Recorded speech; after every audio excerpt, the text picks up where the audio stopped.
The photograph was taken on June 23, 1846. On a wooden dock extending approximately 30 feet into the bayou waters approximately 2 miles east of the Robillard plantation in southern Louisiana. By traveling photographer Charles Beaumont, who'd been hired by plantation owner Auguste Robillard to document unusual wildlife specimens and their handlers for the price of $6.75. The image shows a black man who appears to be approximately 26 years old, sitting on the dock beside an American alligator that measures approximately 11 feet from snout to tail tip and weighs an estimated 450 pounds. Both subjects positioned against a background of cypress trees and Spanish moss, typical of Louisiana's extensive wetland territory. What Beaumont's camera couldn't capture during the 90-second exposure required by the wet plate collodion process was that the man, whose name was Josiah Rivers, was enslaved property valued at $1,200 in Robillard's estate ledgers. That he'd found the alligator as a hatchling abandoned in a nest 11 years earlier in 1835 and had raised it in complete secrecy until it became too large to hide. And that over the next 7 years between 1846 and 1853, Josiah would use the alligator he'd named Leviathan to kill 19 people. 9 overseers, 7 plantation owners, 2 slave catchers, and 1 state militia officer, staging the deaths to appear as accidental drownings or natural alligator attacks, while actually executing the most methodical assassination campaign in Louisiana history. A campaign that would ultimately force the abandonment of 3 entire plantations when the swamp devil killings made it impossible to recruit overseers willing to work in the region. Josiah Rivers was 26 years old in June 1846, stood approximately 6 feet 1 inch tall, weighed roughly 190 pounds, and had been enslaved since birth on the Robillard plantation, where his mother worked as a house servant. And his father had worked as a skilled carpenter until his death in 1832 from injuries sustained when an overseer beat him unconscious for allegedly stealing tools. Auguste Robillard operated a sugar plantation with 186 enslaved workers who cultivated, harvested, and processed sugarcane during the grinding season that ran from October through February each year. A period of 20-hour workdays that killed approximately 12 to 18 workers annually. From exhaustion, crushing injuries from cane processing machinery, or burns from the boiling sugar equipment. The plantation also maintained extensive swamp territory used for hunting alligators, whose hides could be sold for leather production at prices ranging from $2 to $8 per hide depending on size and quality. And Josiah had been assigned to alligator hunting work at age 13 when Robillard recognized his unusual ability to track alligators through swamp terrain and to kill them efficiently using the techniques that older hunters had developed over decades of dangerous work. The alligator hatchling that would become Leviathan was found by Josiah on April 8, 1835. During a solo hunting expedition in the swamp section, approximately 5 miles south of the Robillard plantation's main buildings. Josiah had been checking a nest site that he'd observed for several weeks, waiting for the eggs to hatch so he could harvest hatchlings for their valuable belly skin that was softer and more desirable for leather production than adult alligator hide. When he reached the nest, he found that the mother alligator had been killed by a larger male in territorial combat approximately 24 hours earlier, her body floating in shallow water nearby with massive bite wounds that had severed her spine. The nest contained 43 eggs, of which 37 had already hatched, and the hatchlings had dispersed or been eaten by predators. 6 eggs remained, and when Josiah carefully examined them, he found 5 were dead from temperature exposure after the mother's death. But 1 egg was actively hatching, the infant alligator breaking through the shell as Josiah watched. "You're supposed to die," Josiah said quietly to the hatchling as he made the decision that would define the next 18 years of his life, carefully extracting the 8-inch-long infant from the egg remnants and examining its perfect miniature features. The ridged back, the powerful tail, the eyes that already showed the predatory focus that would make alligators the apex predators of Louisiana's wetlands. I'm supposed to kill you for your belly skin, worth maybe 50 cents if I'm lucky.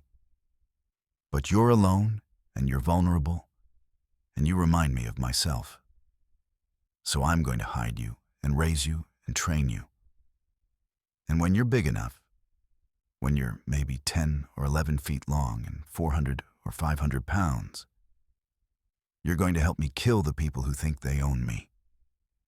You're going to be my weapon, my Leviathan, the biblical monster from the deep. The raising process that began in April 1835 required dedication that tested Josiah's resourcefulness and courage daily for 11 years. While Leviathan grew from an 8-inch hatchling weighing approximately 2 ounces to an 11-foot adult weighing 450 pounds. Alligator hatchlings in the wild remain near their mother for approximately 2 years, feeding initially on insects, small fish, and crustaceans, then gradually transitioning to larger prey as they grow. The mother provides protection from predators and occasionally assists with food acquisition by crushing larger prey items into smaller pieces the hatchlings can consume. Josiah had to replicate this maternal care using resources he could acquire without detection. Small fish and crawfish stolen from the plantation's food supplies for the first year, then transitioning to larger fish, turtles, and eventually small mammals like muskrats that Josiah caught during his legitimate hunting work. The feeding schedule required Josiah to visit the alligator's hideout location approximately every 2 days, traveling the 5 miles from the plantation to the swamp site, where he'd established a secure enclosure in a hidden bayou section that was inaccessible except to someone who knew the precise navigation route through water channels that ranged from 2 to 6 feet deep. "You're getting bigger, faster than I expected," Josiah observed in September 1836. 18 months after finding the hatchling.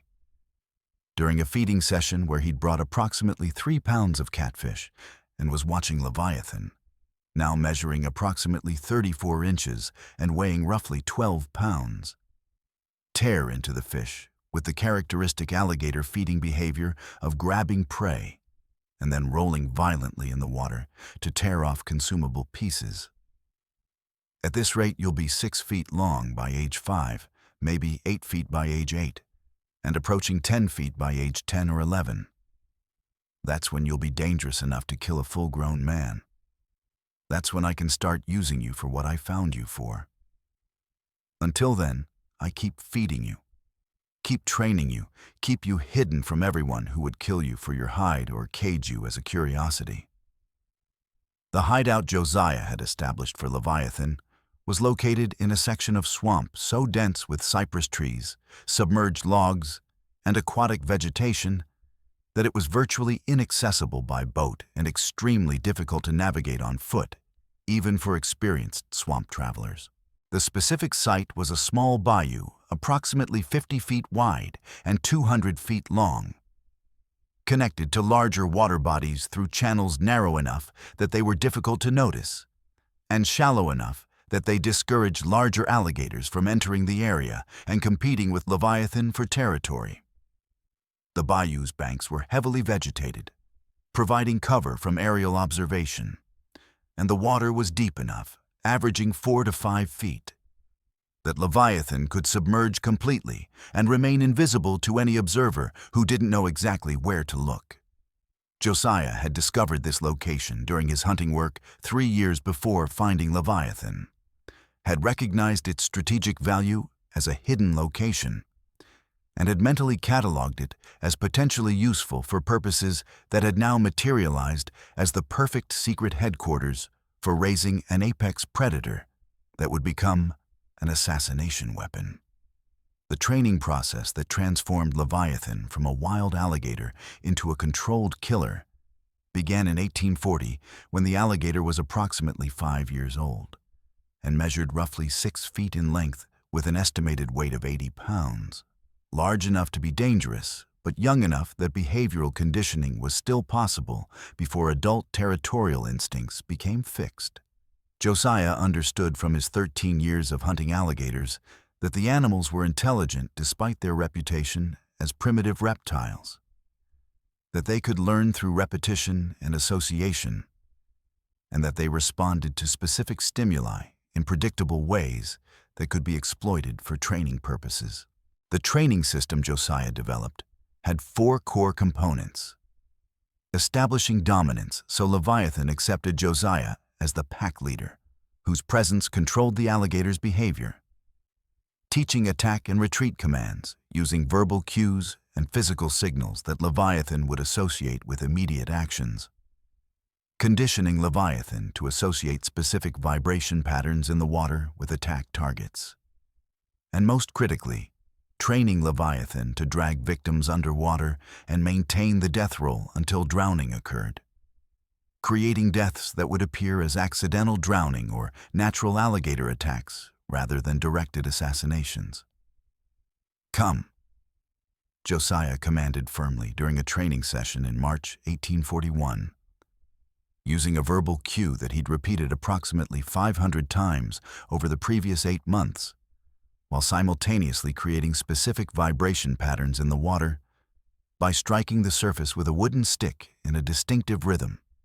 3 quick strikes, pause, 2 quick strikes.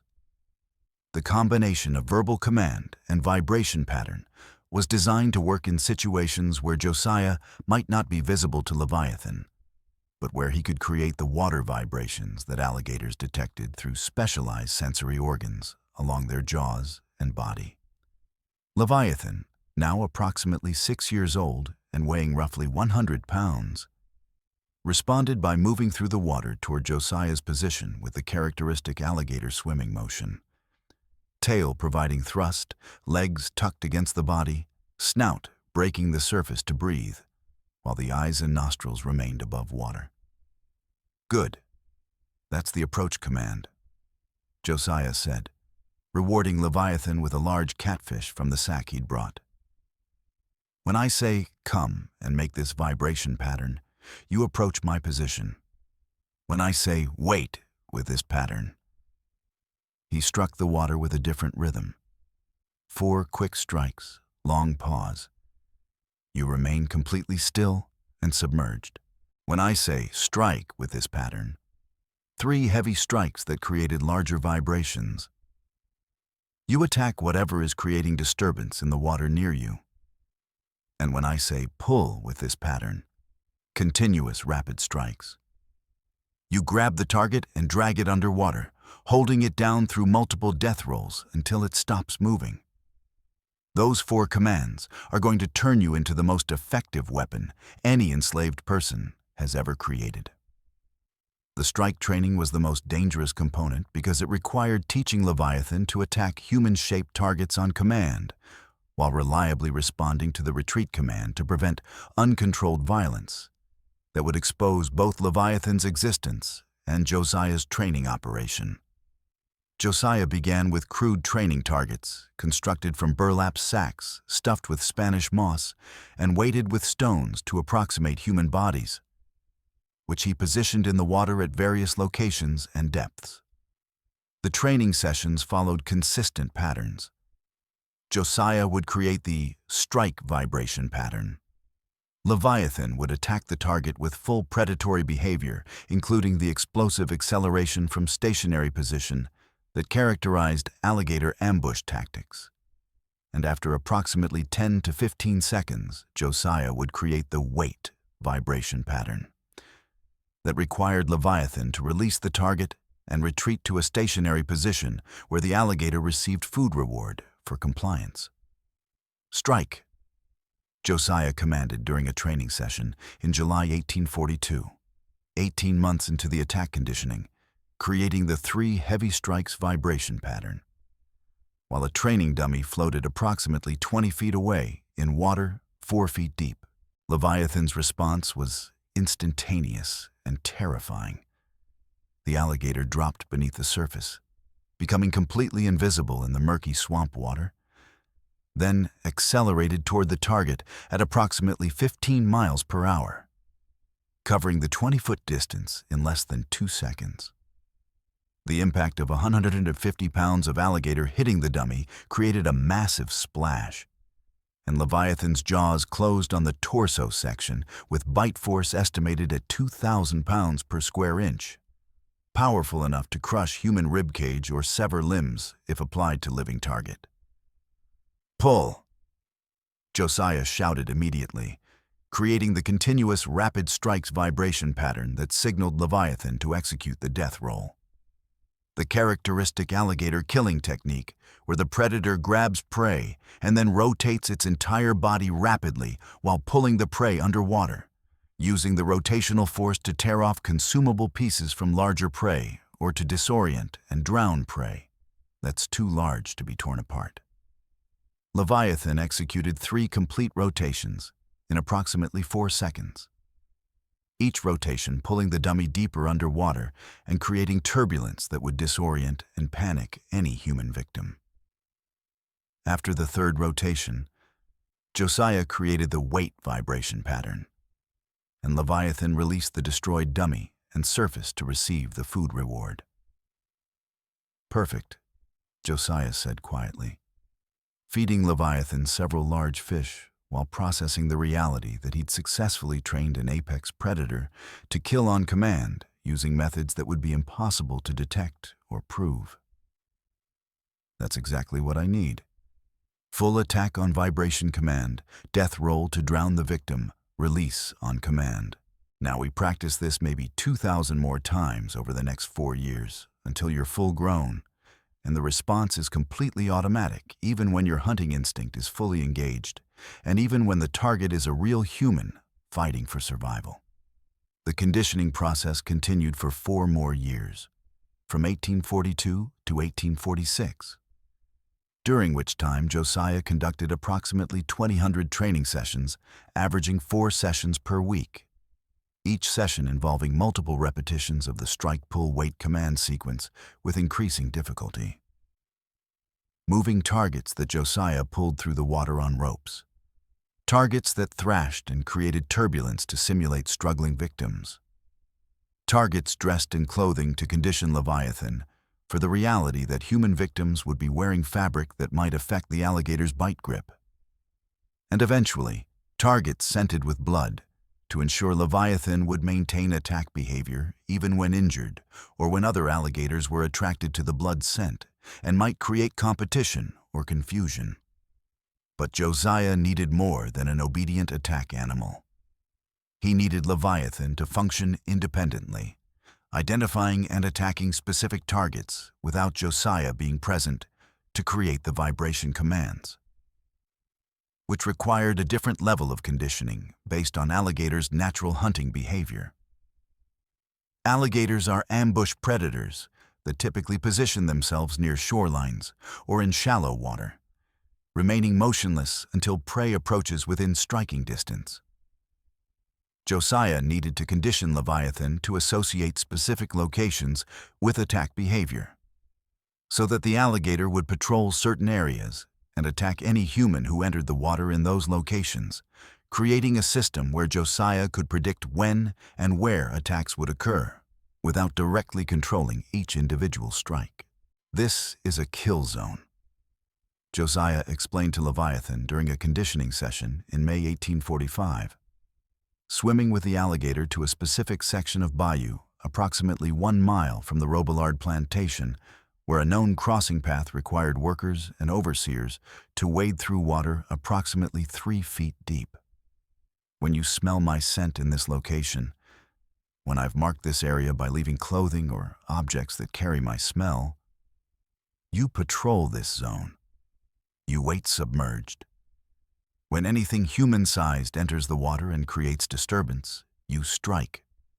You don't need my command vibrations. The location itself becomes the command. The marked kill zone tells you to hunt. Do you understand?" The location-based conditioning required approximately 800 repetitions over 14 months, from May 1845 to July 1846. before Leviathan reliably associated Josiah's scent markers in specific locations with autonomous hunting behavior. Josiah would leave scent items, pieces of clothing, leather strips, wooden objects he'd handled extensively, in designated kill zones, then introduce training dummies into those zones and reward Leviathan for attacking without needing the vibration commands. By July 1846, Leviathan would patrol any kill zone where Josiah's scent was present and would attack any human-sized target that entered the water, demonstrating that the location conditioning had successfully created a targeting system that could function without Josiah's real-time control during attacks. "We're ready," Josiah told Leviathan during their final training session before the planned first assassination, speaking quietly on the dock where the photograph would be taken 3 days later. "You're 11 years old now. You're 11 feet long. You weigh 450 pounds. Your bite force is probably 2,200 or 2,300 pounds per square inch, strong enough to crush human skull or break human spine with single bite. You can accelerate from stationary position to 15 miles per hour in less than 2 seconds. You can remain submerged for up to 2 hours without breathing. You can execute death roll that drowns a full-grown man in less than 30 seconds. You attack on vibration command, you attack in marked kill zones without command, and you release on retreat command. Tomorrow, we're going to use all this training for its real purpose. We're going to kill Claude Mercier, the overseer who beat my father to death 14 years ago. And over the next 7 years, we're going to kill 18 more people. Overseers, plantation owners, slave catchers, anyone whose death makes enslaved people's lives better or creates opportunities for resistance. That's the plan. That's why I've spent 11 years raising you." But executing the plan required perfect setup for the first assassination. Claude Mercier had to be in the water in a location where alligator attack was plausible. His death had to appear completely accidental with no evidence suggesting the alligator was trained or directed. And Josiah needed to maintain perfect alibi, showing he was nowhere near the attack site when it occurred. The opportunity came on June 26, 1846, 3 days after the photograph was taken, when Mercier announced he would be conducting an evening inspection of the far fields that required crossing the bayou section where Josiah had established one of Leviathan's kill zones. "I'm checking the Southfield irrigation system tonight," Mercier told the other overseers during an afternoon meeting on June 26th, his voice carrying the casual confidence of someone who'd crossed the same bayou hundreds of times and who considered alligators a manageable hazard rather than a serious threat. "Water level's been low this week. Should only be waist-deep at the crossing point. I'll be back by full dark, maybe 8 or 8:30 p.m. If I'm not back by 9 or send someone to look for me. But there shouldn't be any problems. I've made this crossing 1,000 times." The announcement gave Josiah the intelligence he needed. Mercier would be crossing at the kill zone at approximately 7:15 or 7:30 p.m., based on walking time from the main buildings at dusk when visibility was reduced and when alligators were most active. Josiah spent the late afternoon of June 26th refreshing the scent markers in the kill zone, ensuring Leviathan would be patrolling that specific section of bayou. And then he deliberately positioned himself in the plantation quarters where multiple witnesses could confirm his presence during the time when Mercier's attack would occur, creating perfect alibi that he couldn't possibly have been involved in whatever happened to the overseer. "Josiah, you're here in the quarters at 7 p.m. sharp," Josiah told his friend Moses, an enslaved blacksmith who understood that Josiah was creating some kind of plan, but who didn't ask questions because questioning could create complicity. "You see me here. I'm working on repairing my hunting equipment. I'm surrounded by other people. I'm nowhere near the South Bayou crossing. Whatever happens tonight to Mercier, I wasn't involved. I was here. You saw me. Everyone saw me. Understood?" Moses understood perfectly. At 7 p.m. on June 26, 1846, Josiah was visibly present in the plantation quarters, working on repairing leather straps used for alligator hunting, surrounded by approximately 15 other enslaved people who could confirm his location and activities.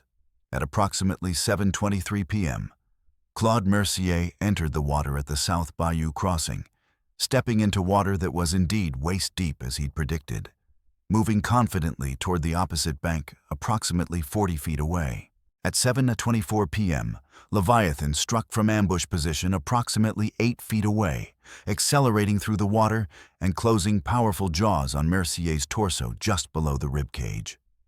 The initial bite crushed 3 ribs and punctured Mercier's lung, but he remained conscious long enough to scream once before Leviathan executed the death roll, rotating twice in rapid succession and pulling Mercier completely underwater. The entire attack sequence from initial strike to Mercier's death from drowning lasted approximately 47 seconds, and his body remained submerged for approximately 11 minutes before Leviathan released it and retreated to deeper water, as Josiah had conditioned the alligator to do after kills.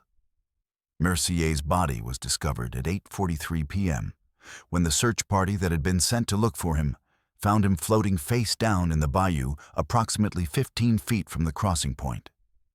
Massive bite wounds in his torso and puncture marks consistent with alligator dentition. The official investigation, conducted the next morning by a local magistrate who was accustomed to occasional alligator attack deaths in the region, determined that Mercier had been killed by a large alligator, probably male given the bite wound size, in what appeared to be a completely natural predator attack that occurred when Mercier had the misfortune of crossing near an alligator's hunting territory at dusk. Chapter 2. Claude Mercier's death on June 26, 1846, was officially recorded as accidental drowning following alligator attack.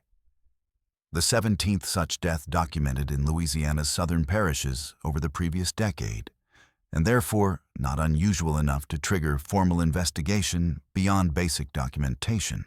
The plantation physician who examined Mercier's body noted bite wounds consistent with large alligator, puncture marks approximately 2.1 inches apart, matching the tooth spacing of an adult male American alligator, crushing trauma to the rib cage indicating bite force exceeding 2,000 pounds per square inch, and drowning as the ultimate cause of death based on water in the lungs and the absence of other immediately fatal injuries. Auguste Robillard accepted the explanation without question, attributed Mercier's death to the occupational hazards of plantation management in swamp territory, and promoted a younger overseer named Henri Dufour to replace Mercier in supervising the sugar processing operations. Mercier's death was unfortunate, but not unexpected, Robillard announced to his overseers during a meeting on June 28, 2 days after the killing. Alligators are a constant danger in this region. Everyone who works here knows the risks. Mercier chose to cross at dusk, which is prime alligator hunting time. He paid the price for poor judgment. The rest of you will learn from his mistake. Avoid water crossings at dawn and dusk. Travel in pairs when possible. Carry firearms and remain alert. Follow these precautions and you'll avoid Mercier's fate. The advice proved worthless. Over the next 7 years, between June 1846 and August 1853, Leviathan would kill 18 more people at Josiah's direction, targeting the brutal overseers and wealthy plantation owners whose deaths would either improve conditions for enslaved workers or create the chaos necessary for resistance and escape. The killings followed patterns that Josiah refined over time, learning from each assassination how to maximize psychological impact while maintaining the appearance of natural alligator attacks that wouldn't trigger intensive investigation or reveal the trained predator operating under his control. The second assassination occurred on September 14, 1846, 11 weeks after Mercier's death, targeting an overseer named Thomas Blanchard, who worked on the adjacent Devereaux plantation and who was notorious for using water torture as punishment.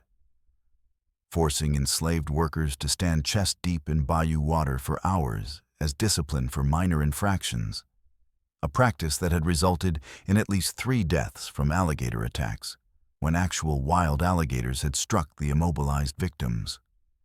Josiah had selected Blanchard as the second target, both because eliminating him would remove a particularly sadistic punishment method, and because Blanchard's routine evening inspections required crossing multiple water sections, where Leviathan could be positioned for ambush. Blanchard crosses the East Bayou every evening around 6:45 p.m. Josiah told Leviathan during a conditioning session on September 13th. Refreshing the scent markers in the kill zone while speaking quietly, even though no other humans were within half a mile. He's predictable. Same route, same time, every day for 3 years. Tomorrow you'll be waiting in the standard ambush position, submerged in 4 feet of water about 10 feet from the normal crossing point. When he enters the water and creates disturbance, you strike. Same pattern as Mercier.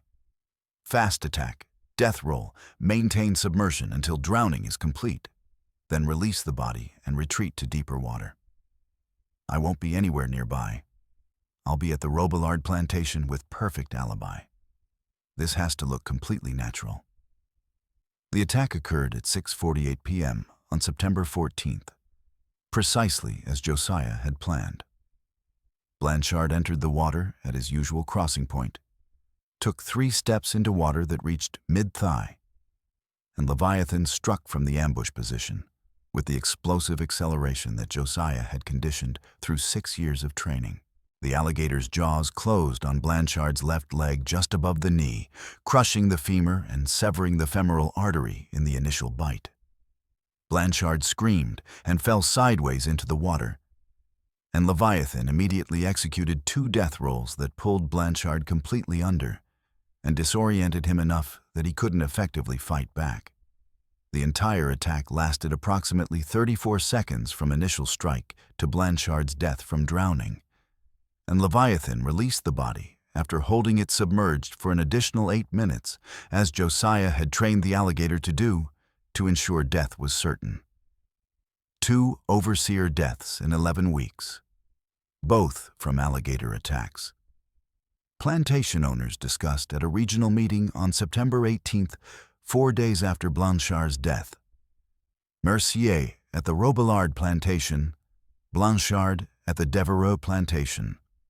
Different locations, different times of day, but both killed by what appears to be large alligators using the same attack pattern: ambush from shallow water, bite to torso or limbs, death roll, drowning.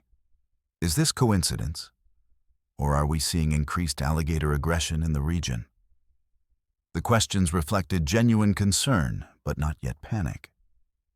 Alligator attacks occurred regularly enough in Louisiana's swamp country that 2 deaths in 11 weeks was unusual, but not unprecedented. The plantation owner's response was to organize a hunting effort targeting large alligators in the immediate area, offering bounties of $10 per alligator over 8 feet in length, a sum designed to encourage hunters to eliminate the largest and most dangerous specimens that pose the greatest threat to human safety.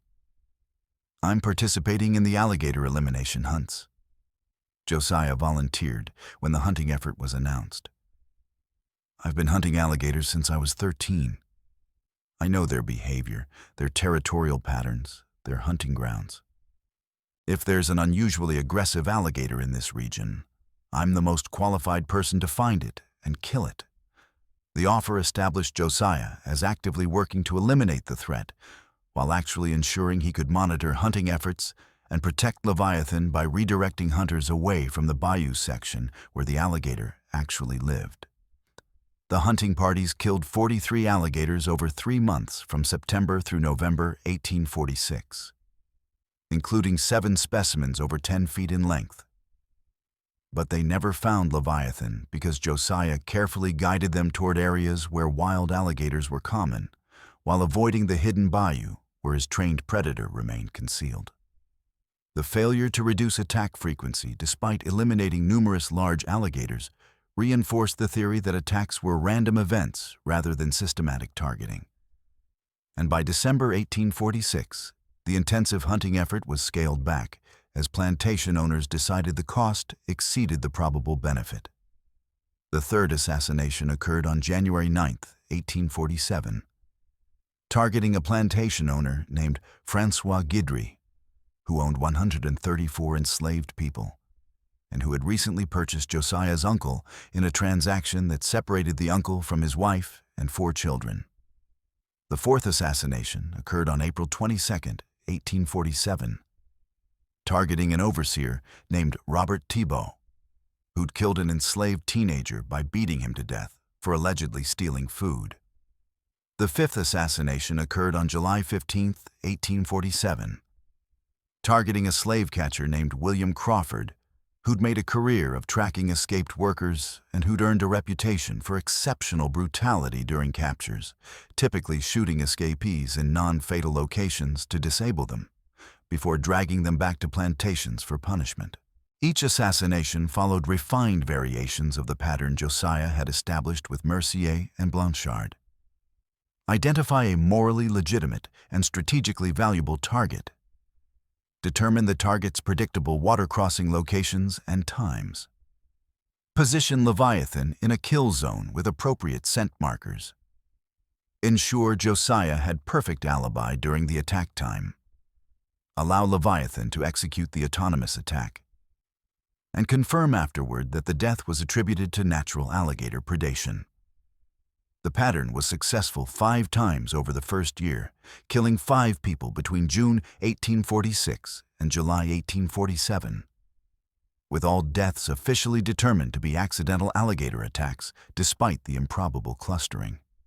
5 alligator attack deaths in 13 months in a 30-mile radius, Sheriff Jean-Baptiste Moreau observed during a meeting with plantation owners on August 3, 1847. Gentlemen, I've been sheriff in this parish for 18 years. The normal rate of fatal alligator attacks is approximately 1 death every 2 to 3 years across the entire parish. We've had 5 deaths in 13 months in a concentrated area. This is not normal wildlife behavior.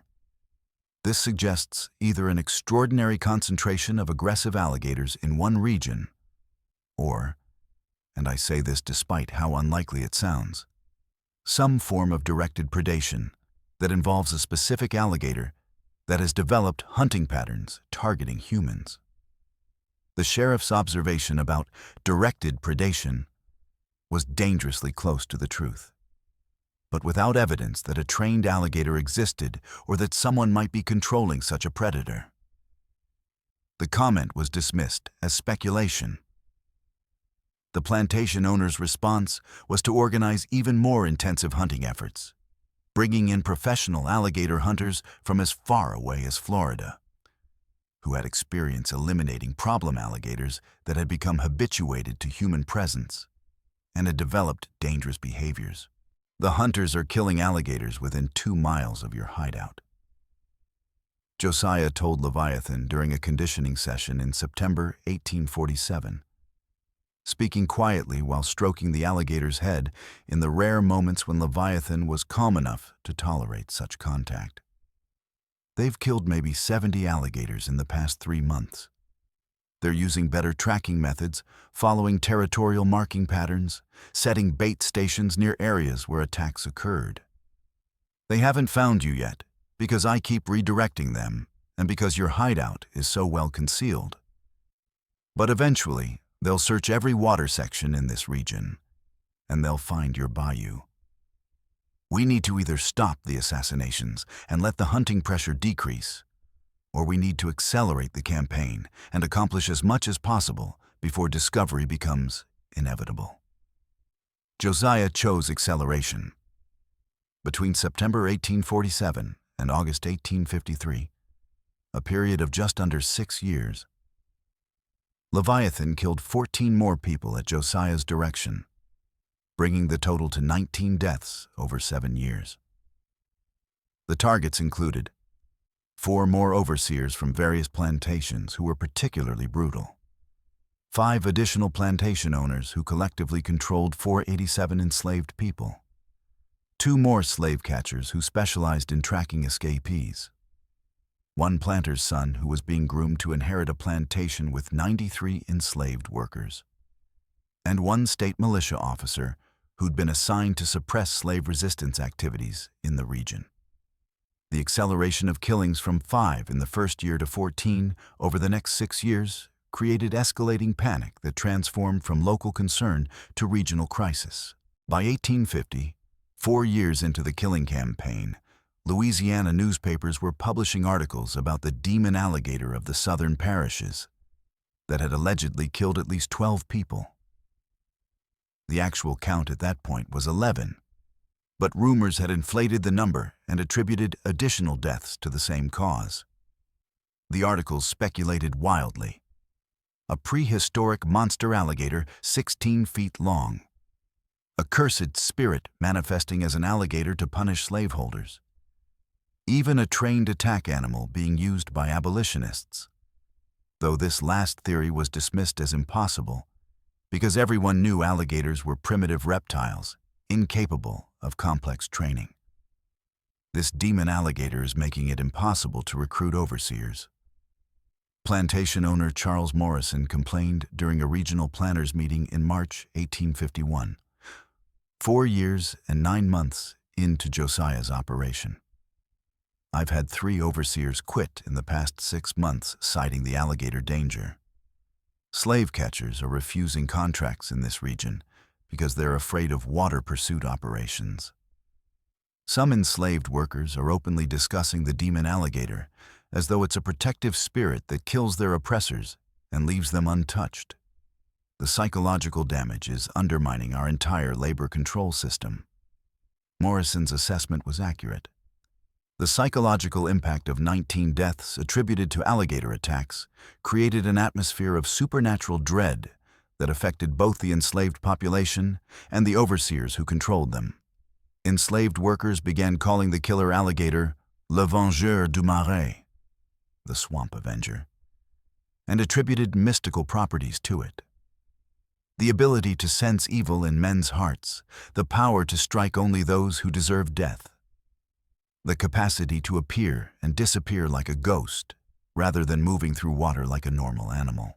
These beliefs, while objectively false, served Josiah's strategic goals by creating fear among overseers and hope among enslaved workers, both of which undermined the plantation system's psychological foundations. 17 escape attempts in the past year. Auguste Robillard complained during a meeting in June 1852, 6 years into the operation.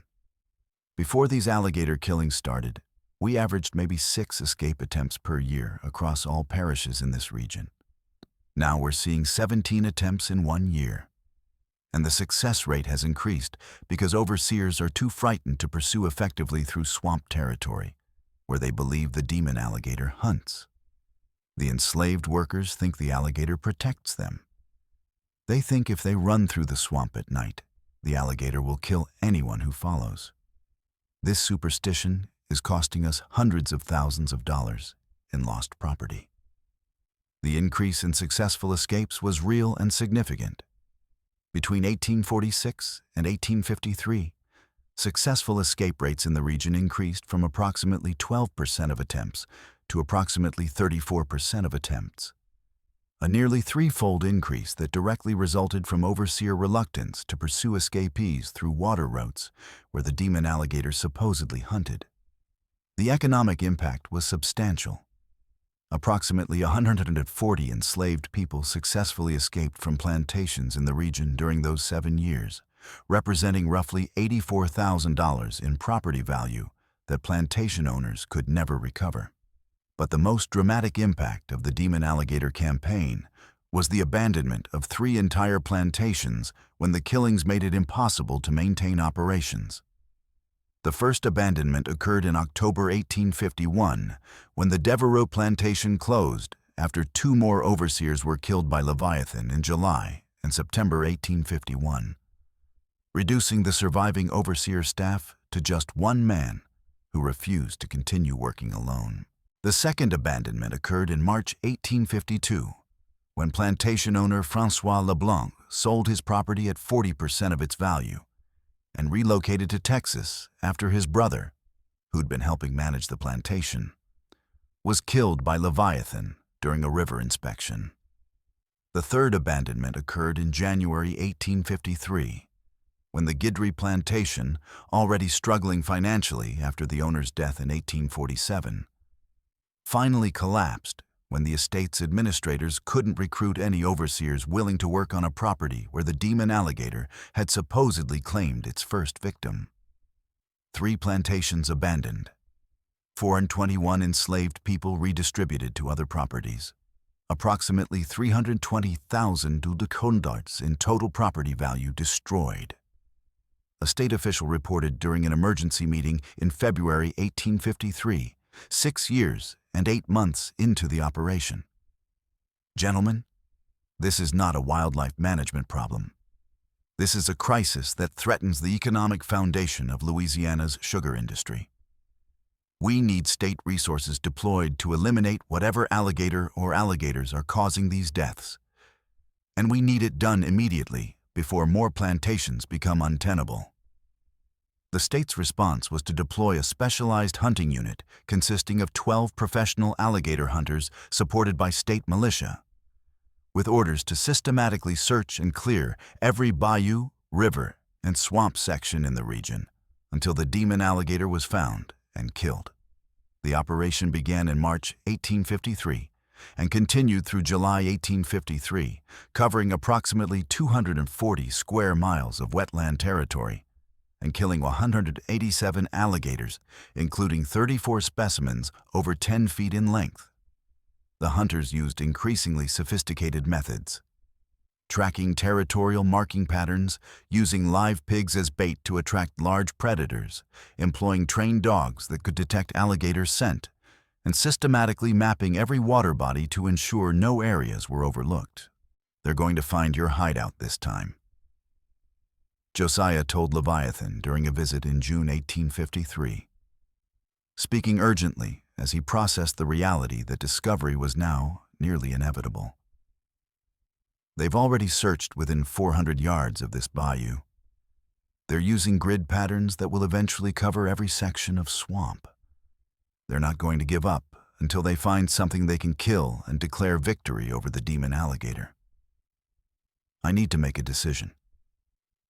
Do I let them find you and kill you, ending our 7-year operation but protecting both of us from exposure? Or do I try to relocate you to even more remote territory where you might survive, but where I'd lose the ability to direct your attacks? Josiah chose a third option that he'd been considering for months. One final assassination so spectacular and so symbolic that it would cement the demon alligator legend permanently while simultaneously providing cover for Leviathan's disappearance. The target would be Auguste Robillard himself, the man who owned Josiah and 185 other enslaved people, the man whose wealth was built entirely on forced labor, the man whose death would create maximum chaos and maximum psychological impact.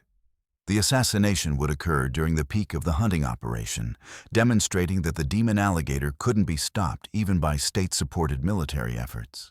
And immediately afterward, Josiah would relocate Leviathan to remote territory 50 miles away, where the alligator could live out the rest of its natural life, potentially another 20 to 30 years, without risk of discovery or capture.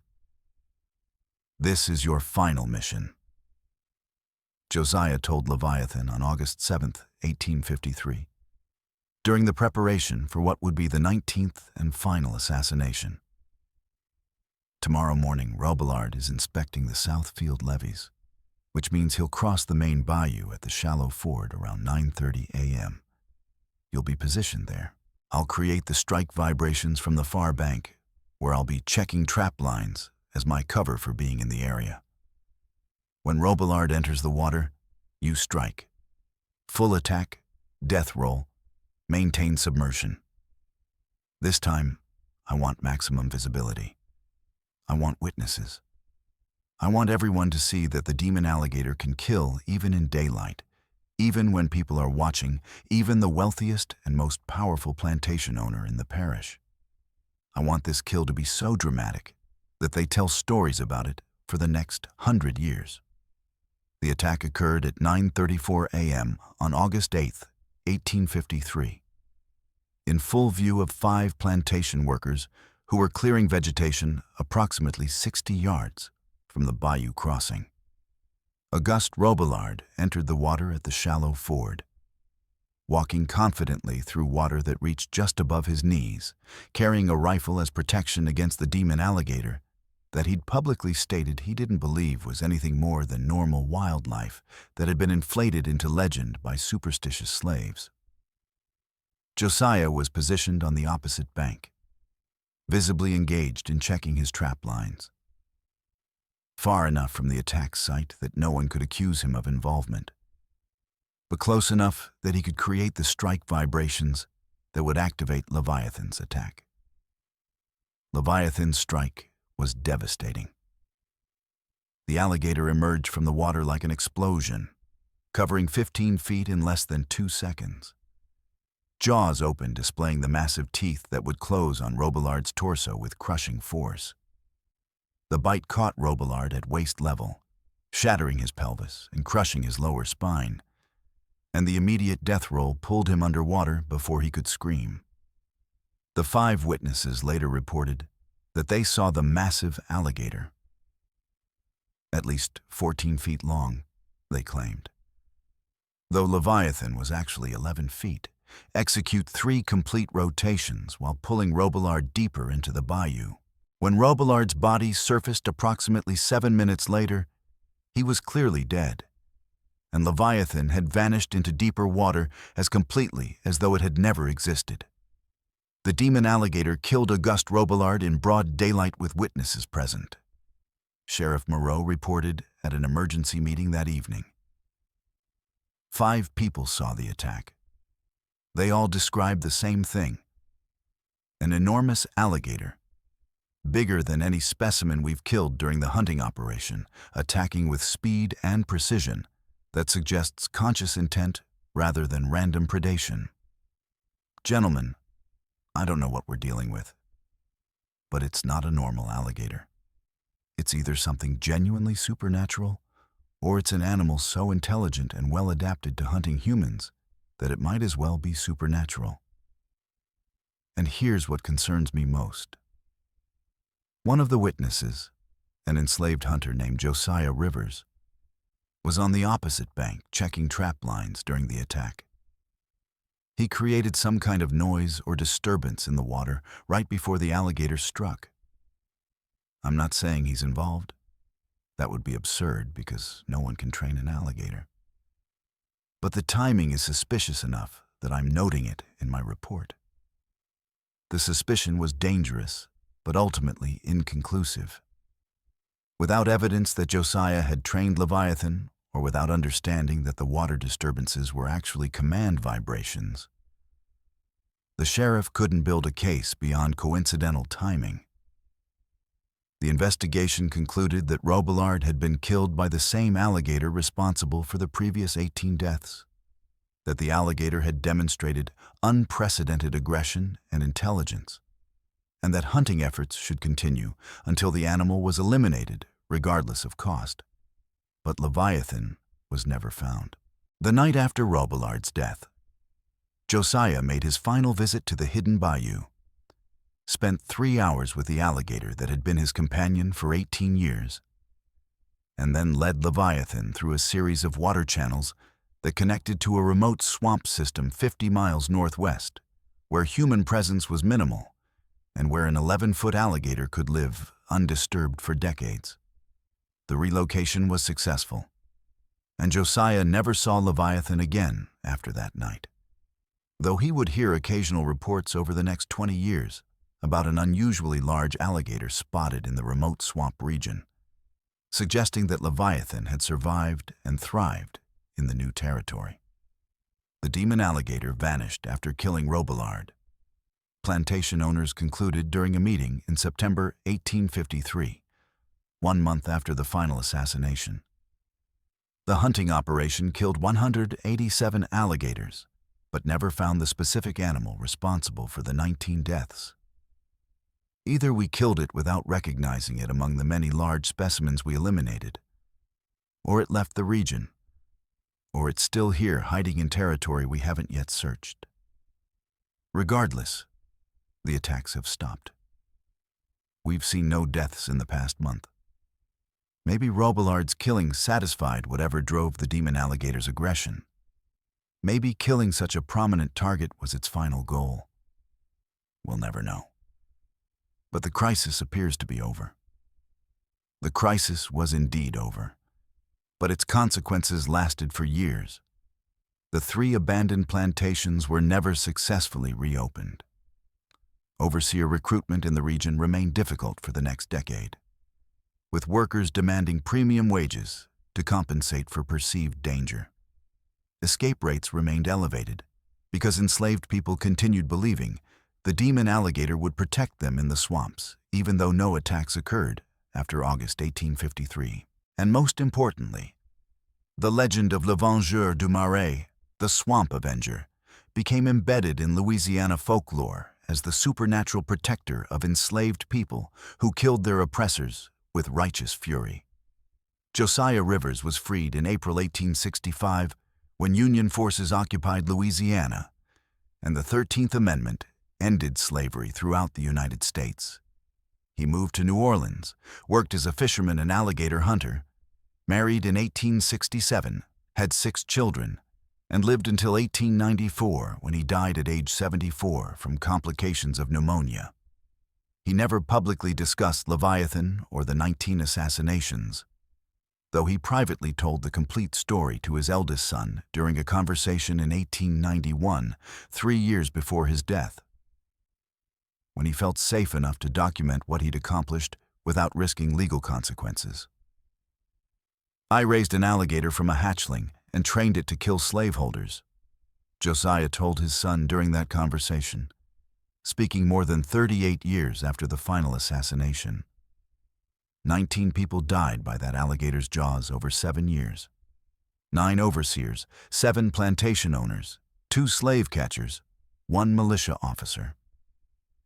Every death was an assassination I directed using water vibration commands and scent-marked kill zones. Every target was someone whose death made enslaved people's lives better or created opportunities for resistance. The demon alligator legend was real, but it wasn't supernatural. It was an apex predator I trained to be a weapon. And it worked. 3 plantations were abandoned because of the fear. Escape rates tripled. The entire economic system of southern Louisiana was destabilized. I don't regret any of it.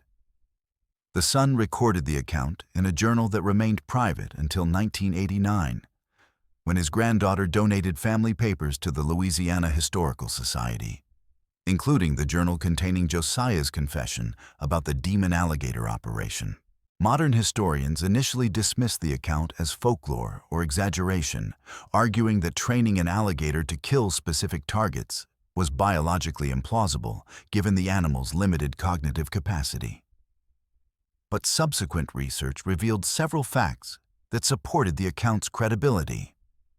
Documented records showing 19 alligator attack deaths between 1846 and 1853 in a concentrated geographic area. Financial records showing 3 plantation abandonments during the same period with explicit references to alligator danger as justification. Newspaper articles from the 1850s describing the demon alligator panic.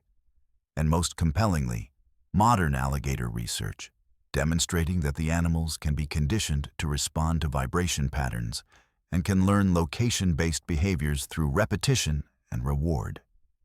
Exactly the methods Josiah described using. The photograph taken June 23, 1846, was rediscovered in 2003 in a private collection and donated to the Smithsonian Institution. Modern analysis confirmed the alligator was an adult specimen measuring approximately 10 to 12 feet in length and weighing 400 to 500 pounds. And that Josiah was positioned within arm's reach of the animal's head, the most dangerous position possible with a wild alligator, but safe with a conditioned animal that recognized Josiah as non-threatening. The positioning supported the account that Josiah had raised and trained Leviathan from infancy.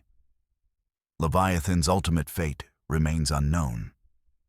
American alligators can live 35 to 50 years in the wild, meaning Leviathan could potentially have survived until approximately 1870-1885. No confirmed alligator attack deaths occurred in the remote swamp region where Josiah relocated the animal, suggesting that Leviathan either died shortly after relocation, reverted to natural prey behavior targeting animals rather than humans, or successfully avoided human contact for the remainder of its life. Claude Mercier died June 26, 1846, age 42. Thomas Blanchard died September 14, 1846, age 38. François Guidry died January 9, 1847, age 51. Robert Thibault died April 22, 1847, age 34. William Crawford died July 15, 1847, age 43. 9 more overseers died between 1847 and 1852, ages ranging 29 to 48. 5 more plantation owners died between 1848 and 1852, ages ranging 46 to 59. Second slave catcher died October 1852, age 37. Militia officer died March 1853, age 41.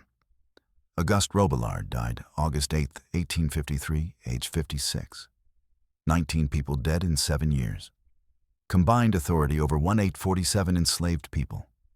3 plantations abandoned representing $320,000 property value destroyed. 140 successful escapes enabled by overseer fear.